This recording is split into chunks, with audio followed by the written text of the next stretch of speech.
بسم الله الرحمن الرحيم. شما hali yerin yüzünne ne kadar avadallıkla var. Deryan avadallık, günün avadallık, ayın avadallık, yıldızlığın avadallık, insanlığın avadallık, zenanlığın avadallık, erkadımlığın avadallık, yadın günü otlığın avadallık,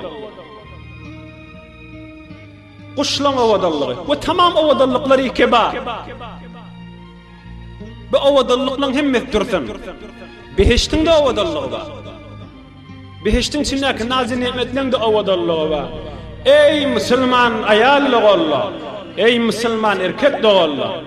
Allah Teala öz cemalından, öz avadallığından bir zerresinin zerresini pıtırtık koyverene tamam alim cihan şeyle avadallanıptır. Tamam behişt şeyle avadallanıptır. Allah Teala fakat öz avadallığından, öz cemalından bir zerresinin zerresini pıtırtık koyverene alim cihan şeyle avadallanıptır. Bir gödü ki inni işi namehrem demek bolsa, bir gödü ki filmden yadamasa, bağlardan yadamasa, esen zor şoğmenen olacak bolsa, kıyametten necri şu göd Allah Teala'nın cemalini göddesin. Esen necri vicdanı kabul et. Göz işi haram demek bolsa, Allah Teala'nın cemalini yerden özlemeli bu göz. Adam tonca kimin cennete sarılsa da şu haram gözden göz bilen necri Allah Teala'nın cemalini göstertirecek. فَلَمَّا تَجَلَّى رَبُّهُ لِلْجَبَلِ جَعَلَهُ دَكًّا وَخَرَّ مُوسَى صَيْقًا. Hazreti Musa Allah Teala bilen bidûni perde kepleşiyenmiştir.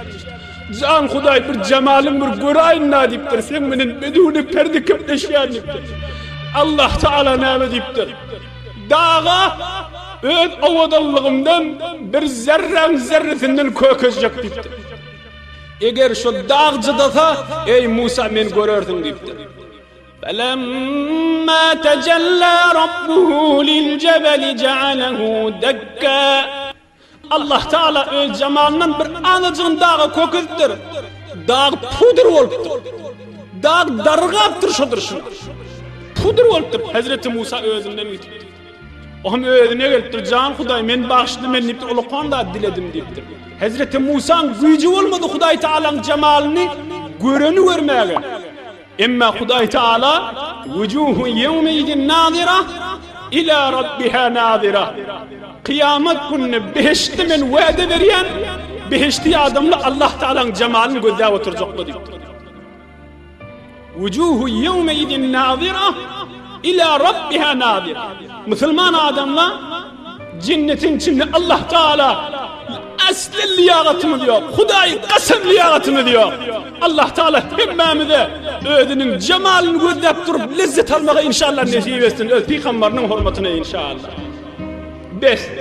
Haram göz veren bir adam haya etmelidir.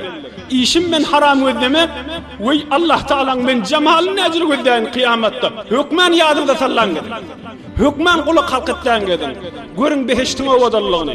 Görün dünyanın alim cihanın avadallığını.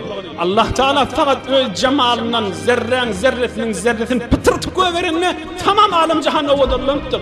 Allah Teala'nın cemaline ehil oldu. برای مشاهده ویدیوهای بیشتر و کانال یوتیوب سخنرانی های علمای ترکمن سر بزنید، مشترک بشید و منتشر کنید، اجر ببرید.